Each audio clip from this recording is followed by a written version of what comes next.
फिटजी के बारे में मैं बता दूं कि मैं भी अपनी बेटी के एडमिशन के बारे में एक बार वहां इंक्वायरी लेने के गया था। तो आपने फोन बात की, तो उसके बाद उन लोगों ने कम से कम 50 बार हम फोन किया कि आप लीजिए लीजिए लीजिए।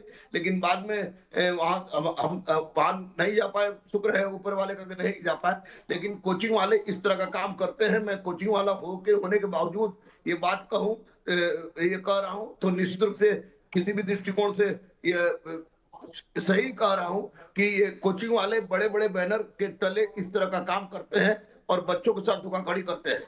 मैं आपको बता दूं कि बहुत सारे कोचिंग वाले नाम, जैसे मान ले मेरा, तो देखिए गुरु रहमान वहां पढ़ाएंगे, और गुरु रहमान के नाम पर जब एडमिशन लेते हैं तो वैसी परिस्थिति में वो जब पढ़ने जाते हैं तो किसी भी लोकल टीचर से वहां पढ़वा लेते हैं। तो ये कोचिंग वाले ऐसा कर रहे हैं। और केवल फिटजी ही नहीं, आप बहुत बड़े बड़े बैनर वाले कोचिंग में अगर आप स्टिंग ऑपरेशन कराएंगे, मीडिया वाले हैं, तो आपको स्पष्ट पता चल जाएगा कि कोचिंग वाले के साथ कोचिंग घोरक धंधा हो गया है। देखिए एक बात स्पष्ट है कि कोचिंग और छात्रों के बीच का संबंध जो होता है वो एक पिता पुत्री के बीच के जैसा संबंध होता है। बच्चे अपना सपना लेके जाते हैं, गार्जियन अपना सपना वहां अपने बच्चे का सपना के लिए वहां पर जाते हैं। और वैसी परिस्थिति में कोचिंग वाले इसका नाजायज फायदा उठा रहे हैं, उठाते थे। और पता नहीं फिटजी के केस के बाद क्या हुआ, क्या होगा।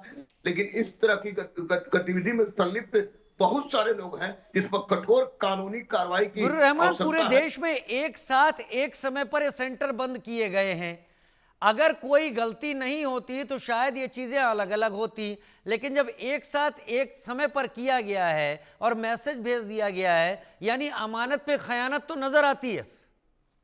बिल्कुल बिल्कुल 100%। मैं तो कह रहा हूं कि बच्चों के सपनों के साथ इन लोगों ने खेला है।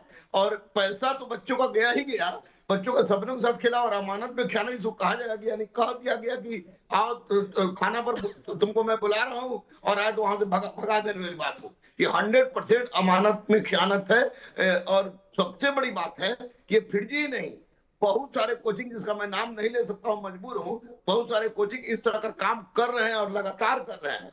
और इनकी मंशा पहले से रही होगी निश्चित रूप से कि इस तरह काम करना है, और इसी कारण बस इन्होंने ऐसा काम किया है। इन पर तो बहुत बड़ी सजा, छात्रद्रोह के साथ साथ देशद्रोह की अगर केस हो तो भी कम नहीं है, क्योंकि बच्चे आखिर देश की संपत्ति है और बच्चों के साथ इतना बड़ा खिलवाड़ करना किसी भी दृष्टिकोण से उचित नहीं है। और ये धड़ल्ले से चल रहा है मेरे भाई, पटना में, इलाहाबाद में, आपको दिल्ली में, हर जगह धड़ल्ले से चल रहा है। नहीं गुरु रहमान, एक चीज और मुझे बताइए, ये फिटजी के पूरे देश में 50,000 तो बच्चे पढ़ते होंगे इसके पास, या इससे भी कम पढ़ते हैं?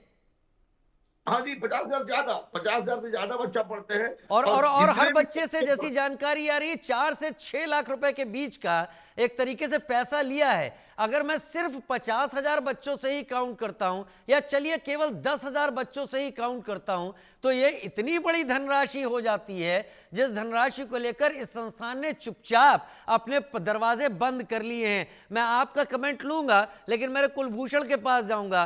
कुलभूषण, भोपाल में कितना पैसा बच्चों का फंसा होगा, कोई अंदाजा? उसके बाद रवि आपसे यही सवाल होगा। देखिए, मध्य प्रदेश की अगर बात करें तो भोपाल सेंटर में तकरीबन 200 से अधिक जो बच्चे हैं वो कोचिंग में पढ़ते थे। और प्रति अगर एक व्यक्ति, हालांकि 5 से 6 लाख रुपए ये अमाउंट कोचिंग का है, अगर हम 5 लाख भी एक पर स्टूडेंट की बात करें तो आप सोच सकते हैं कि 200 बच्चों से ये फीस ली गई है। तो और 10 करोड़ ऐसे ही होते हैं। पैसा है वो रिफंड नहीं किया जा रहा। यहाँ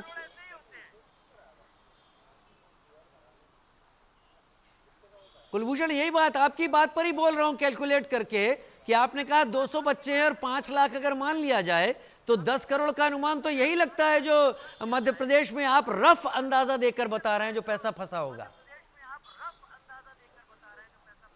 बिल्कुल, ये मैं सिर्फ राजधानी भोपाल के बच्चों की, स्टूडेंट की बात कर रहा हूं। अगर यही बात हम इंदौर की भी बात करें तो इंदौर में भी अगर 500 बच्चे फिटजी के सेंटर में पढ़ते हैं, क्योंकि 4 संभागों में फिटजी के सेंटर हुआ करते थे और चारों संभाग के जो सेंटर है उस पर ताला लग चुका है। तो कहीं ना कहीं करोड़ों नहीं, ये अरबों की बात जाती है। और अरबों रुपए का चूना साफ तौर पे एक अभिभावकों को लगाया है, जो उनके खून पसीने की कमाई होती है और इस खून पसीने की कमाई वो अपने बच्चों के भविष्य को बनाने में लगाते हैं कि कैसे उनके बच्चों का भविष्य जो है वो उज्जवल बने। लेकिन ऐसे जो फर्जीवाड़ा है, जो ऐसे बड़े कोचिंग संचालक अभिभावकों के साथ साथ बच्चों के भविष्य की जिंदगी के साथ खिलवाड़ करते, तो कहीं ना कहीं केंद्र और राज्य सरकार को ऐसे लोगों के खिलाफ सख्त से सख्त कार्रवाई करनी चाहिए, जो कि परीक्षा के ठीक पहले लाखों रुपए जो एक मोटी रकम, एक मोटी फीस अभिभावकों से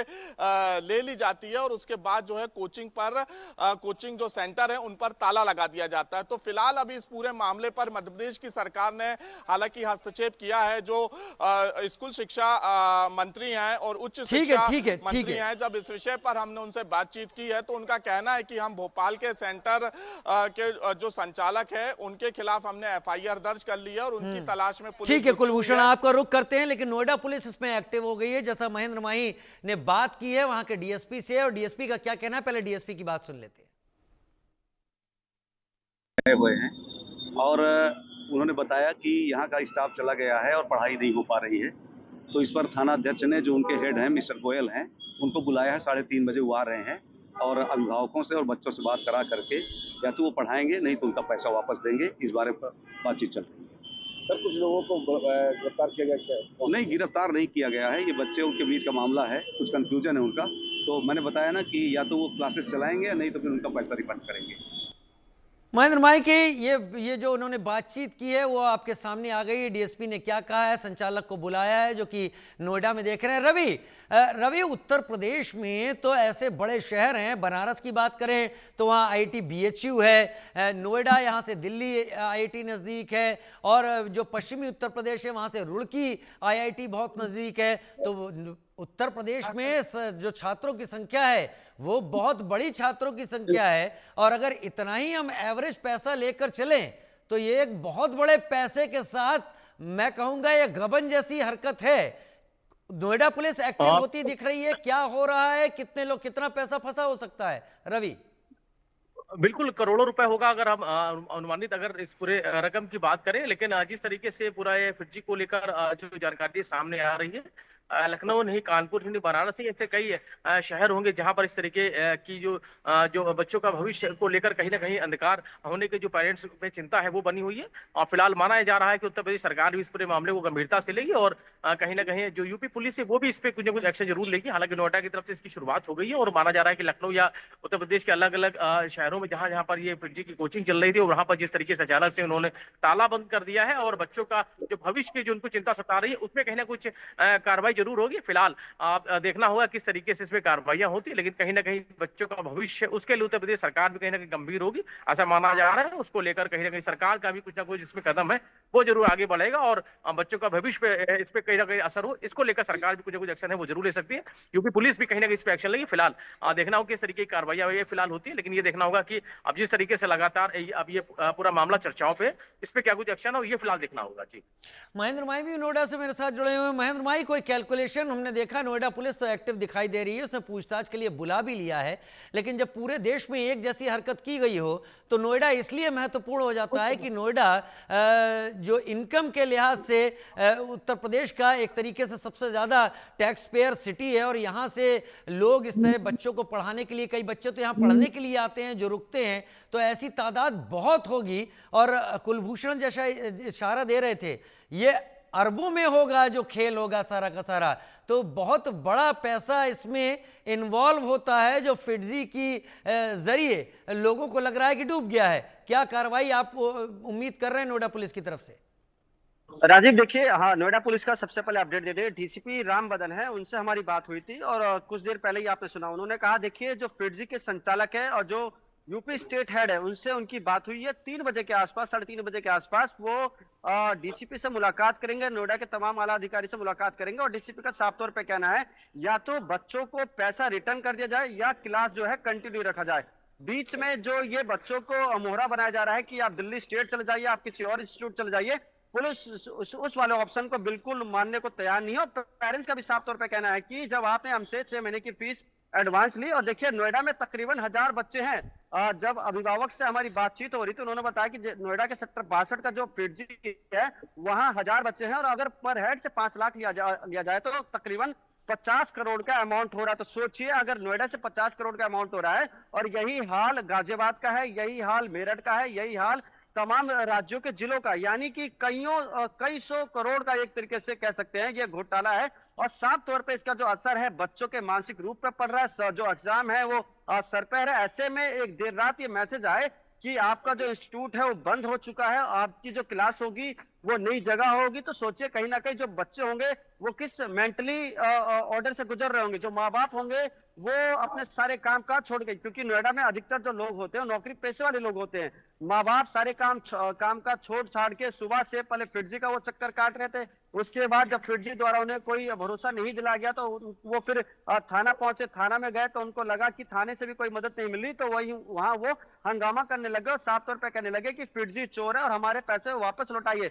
और जाहिर सी बात है, हमारे भोपाल के संवाददाता ने जैसे बताया कि जो फिटजी के स्टेट हेड है उन्होंने बताया कि आप दिल्ली जाए। अरे भाई वो दिल्ली क्यों जाए, जब पैसा आपके इंस्टीट्यूट में दिया है, नोएडा के इंस्टीट्यूट में दिया है, आपके डायरेक्टर को दिया है, तो पैरिजन इसमें क्यों भागे, बच्चा इसमें परेशान क्यों हो? ये आपको पहले ही सोचना चाहिए था, क्योंकि बात एक बच्चे की नहीं है, बात लाखों बच्चों की है, बात लाखों बच्चों के यकीनन महेंद्र, ये भविष्य की धोखा है, ये बच्चों के साथ धोखा है, उनके माता पिता के पैसे गाड़ी कमाई के साथ धोखा है, फिटजी की नीयत में खोट है, ये समझ में आता है। इतने बच्चों को परेशान करना, कहीं और भेज देना, और एन एग्जाम के पहले क्या इसमें फिटजी और उस संस्था की भी कोई मिली भगत है जहां फिटजी इन बच्चों को ट्रांसफर कर रहा है? इसके पीछे का भी खेल समझने की जरूरत है। शायद नोएडा पुलिस एक्टिव है, बहुत जल्दी फिटजी के सारे कर्ता धर्ताओं को नोएडा पुलिस अपने सामने बुलाएगी। कम से कम किसी शहर की पुलिस ने तो एक्टिविटी तेज दिखाने की कोशिश की बच्चों की शिक्षा के मामले में। नोएडा पुलिस वाकई साधुवाद की पात्र है, लेकिन उम्मीद है हर शहर की पुलिस ऐसे ही एक्टिव होगी और इनके कर्ता धर्ताओं को अपने पास बुलाकर सच जानने की कोशिश जरूर करेगी। बहुत शुक्रिया कुलभूषण आपका, रवि आपका, महेंद्र आपका और गुर रहमान आपका हमारे साथ जुड़ने के लिए।